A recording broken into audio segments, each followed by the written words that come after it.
May 31st, 1985. Here, Ron, look. And all of a sudden it just started hailing. And from that point on, he just kept the camera moving. Yeah, they're all over the place. Ron Alfredo is video recording at his in-laws' home in Hermitage, Pennsylvania when they see this. See those papers flung? That is a tornado. Look at all the papers over there. Girls, get downstairs. It was very scary. We just had to get downstairs. We only had like 3 minutes. His camera capturing the path of an F5 tornado. There goes a tornado. That was a tornado. The most powerful of 21 tornadoes that tracked across northeast Ohio and northwest Pennsylvania, first touching down near the Ravenna Arsenal, then heading through Niles on its 41-mile-long path. That came roaring through here. Did you expect a storm that day?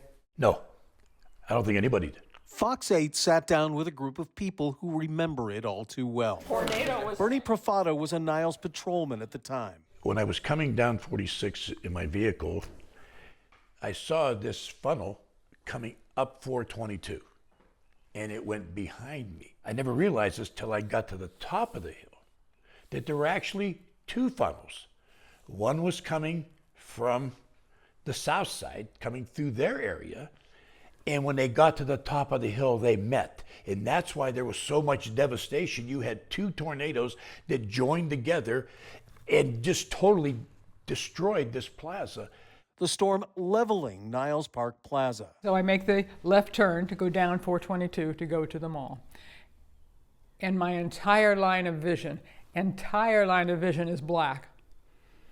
And in the blackness, I can see debris flying. Diane Jamison was in the powerful storm's direct path. And the ground is pounding.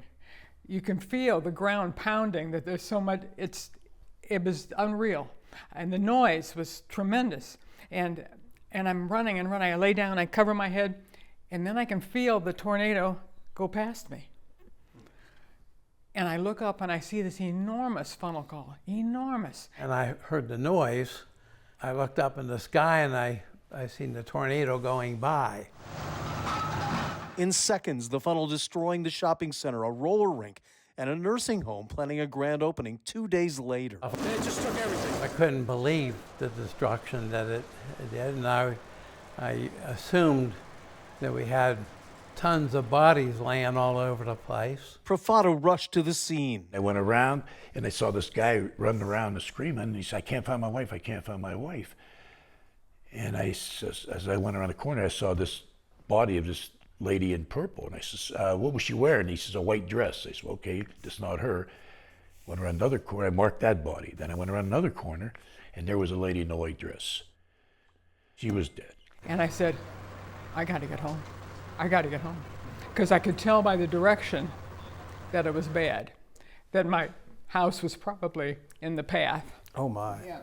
This is my house. The storm leveling Jamison's home on Lantern Lane. Her husband and children ran to a corner of the basement. They had to climb out by means of the freezer because the basement steps had left with the house. Very calm, and then you hear the sirens, and then neighbors are just walking from house to house, making sure everybody's okay. And they all had like that zombie look, like just, it was so unreal. In all, the storm claimed the lives of 9 people in Niles alone. Their deaths memorialized on plaques in the parking lot of the shopping center that has long since been rebuilt. A new nursing home sits near the location of the one that was leveled. Lantern Lane shows no sign of devastation. It was just traumatic. Exactly 4 decades later, the lessons of that storm linger for those who survived it. Oh, my wife, for one, come tornado season, we got clothes in the cellar, we got water in the cellar, we got everything. So if we have to go down there, that she's already prepared for it. I reflect on how the community came together.